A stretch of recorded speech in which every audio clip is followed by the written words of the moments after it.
Ladies and gentlemen, welcome to episode 3 of Be Cultured. Myself, Justin Taylor, and this episode's book is How Did We Get Here by Otis Brown Jr. Now, this book is by the guy behind the camera. Shout out to Otis. He wrote this book about 2 years ago, and this book is original. It goes back to how did we get here as a people, black people, going back from slavery, present day, 60s, 70s, 80s, 90s.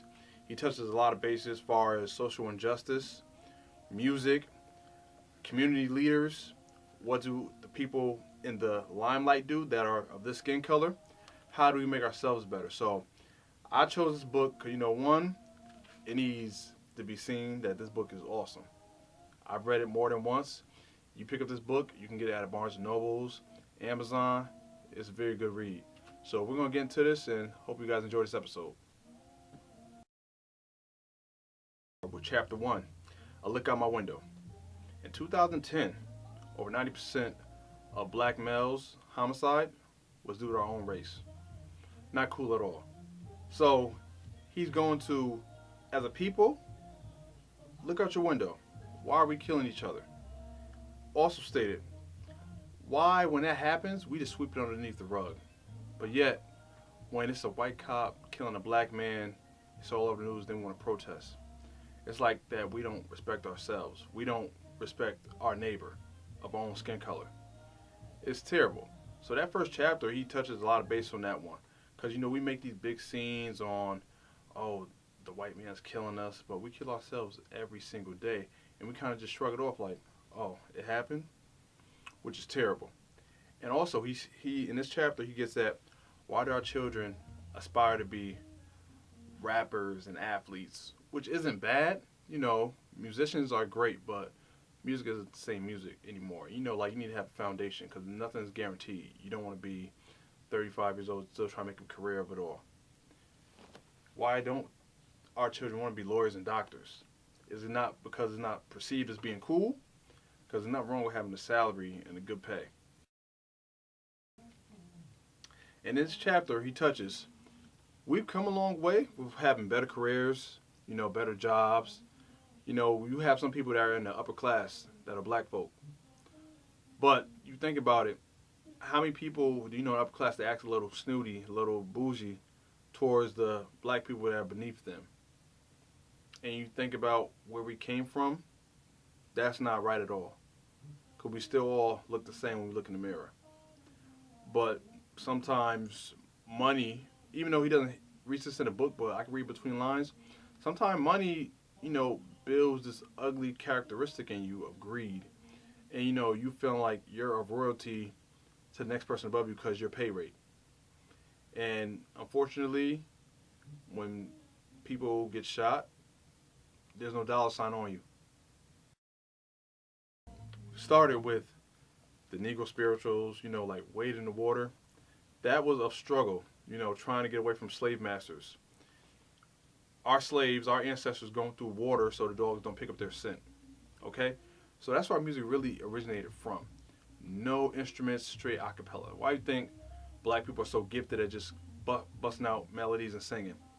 We've been prone to this for far too long, okay? As time went on and our music grew, each decade has a different message. 60s and 70s is more of like still speaking on the struggle, what life should be. Like Sam Cooke, change is gonna come. That music will never die. Okay? That's for the 60s and 70s. 70s is more so like revolution. It's rebellion. 80s, that music is more so advocating the rappers. Like we're speaking on our community in the 80s. Now this is where the plot twist begins. In the 80s, they're denouncing drugs, alcohol, and abusing women. That's what they're doing in the 80s. The 90s era, that's more of our thug rap, your NWAs, your Tupac, Busy, which some say is the golden era of hip hop, which we all love it, myself included. But that's where the 90s stands. Now when you go for 2000s and the 2010s, more so living the lavish club life, doing drugs, selling drugs. But everybody really doesn't live that life. You have a lot of rappers now who are just portraying a lifestyle that they never really lived just for sales. So when you do this, that chapter, is this hip hop? Is it really hip hop? If you're not really living in the now. And see, the thing is that the rappers that we do have that stand for something, like your Commons, your Talib Kweli's, those are conscious rappers. But that doesn't get the kids dancing in the club, so they're not promoted like that. Their radio play is low. So in this chapter, he goes about how the music molds and builds our youth. You know, you hear so much music about turn up, getting wasted, fading out, which gets you dancing, get your head nodding. But then when you hear a politically right song about our people, I won't say you turn a knob, but you don't give it that same download and listen like you normally would the other club about women shaking their rear and whatnot. So like, is it hip hop? That chapter, especially for our age group, it speaks because every genre of music nowadays, it's all black music. We've taken over. But as far as our hip hop goes, our hip hop is at the lowest. You'll still have songs that get you going in the club, but as far as substance and being about something, it's rare.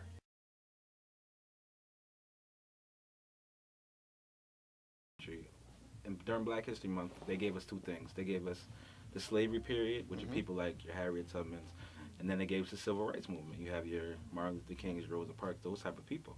And during the period of civil rights, we saw so much progress, we saw so much unity, we saw all of those things. And then, I wake up and today I'll walk outside and I might hear that somebody that I know got shot. And it's like, how did we get from that place during the 50s and 60s where we're all moving towards something, and now we're here and there's just such a lack of unity? What I did with the book was try to bridge the gap and see how did we get from point A, which was there, to here.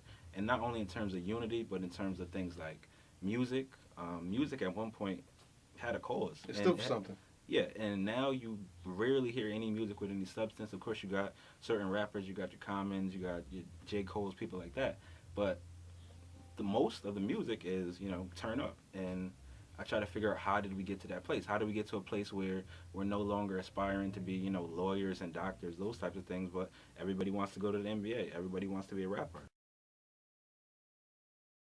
I think I just touched on it a little bit. It's the unity. We will unify in order to protest when, a cop is out killing a black man. We're out on the streets days on end. But every day in our own communities, we see our young black men killing each other. And it's like, well, that's just the nature of living in where we live at. So in order for us to ever progress, there has to be unity. And the people that end up making it out and doing great things with their lives, they got to come back and try to help the community. You can't make it and then stay away and never come back and never do anything for the place that you made it out of. Because somebody helped you get to where you were at. So why wouldn't you want to come back and help make a difference? And to the people that are, I appreciate that. I just saw an article the other day about a dude I grew up with, Kiron, and he's doing the program for the youth. XGR program. The XGR program. We need more programs like that. He went to play college ball. He knows what it's like to be a young black student trying to make it, trying to be an athlete, and trying to keep up with your work. So he came back and started the program, and he's helping younger athletes. That's what more people need to do, stuff like that. Definitely. I think it's just going to be 2 books. I'm actually done with my second book. It's going to be pretty much the same principle, just different topics about, how do we get to the point we are. But what I did with the second book is a lot more explosive topics. Some stuff I didn't want to touch on in the first book because I was a little nervous. I didn't know how it would be received. But this time it's like topics like white privilege and topics like the N-word. So stuff that's kind of people don't want to touch on too much. So I think this book will be just as good as, if not better. And I also I finished my documentary. A lot of people have seen that. But I want to do more documentaries. I want to do more blogs. I want to do more videos and stuff like that. Eventually there'll be another book after this one, but I think people react a little bit better when they can visually see you. That's why I think it's great that you're doing things like this. So a lot more visual stuff I think will come for another book after this one. And you have a website as well, right? Yes, www.viewsfromthestruggle.com. Has my photography, different videos, my views from the stoop. Be Cultured, of course, is up there. Anything having to do with the community, anything having to do with telling the stories that I think the mainstream media neglects to tell, you'll find that on that website. So this was the third episode of Be Cultured. A lot of you guys are subscribing, liking, bringing some comments, of some decent criticism. Don't slander me too much, but just let me know how you're feeling about it. I appreciate for you who either hit me up on Facebook or Instagram or see me out in public and compliment me or throw me a little note here or there. I appreciate all your words. Keep watching it. I want to bring you a different side of me because some of you know me as a person. I'm more than just parties and whatnot. So I do love to read. I do love to get in mind of authors. Like this past episode we just did. I've known Otis for quite some time, and that was great. That book is a great read. Okay, it's not that long, but the depth of it, of what it talks about, hits on many levels. So I'm going to keep this going. I'm going to try to get you more episodes on a monthly basis to keep it going good, but I appreciate you guys watching, viewing, keep on, we'll keep building, and, be cultured.